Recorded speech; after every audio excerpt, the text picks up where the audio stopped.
Ate guys, saka yung pinsan niya si Jasmine. Ito pa yung isa niyang pinsan guys, kumakain din ng gulay. Tingnan natin niya, pakita mo. Kasi nagbablog tayo eh. Look guys, oh.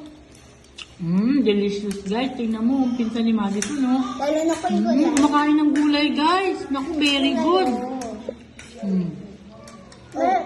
Galing. Ay, pinsan ni Madison, kumakain ng gulay. Walang susuka ha. Sumuka.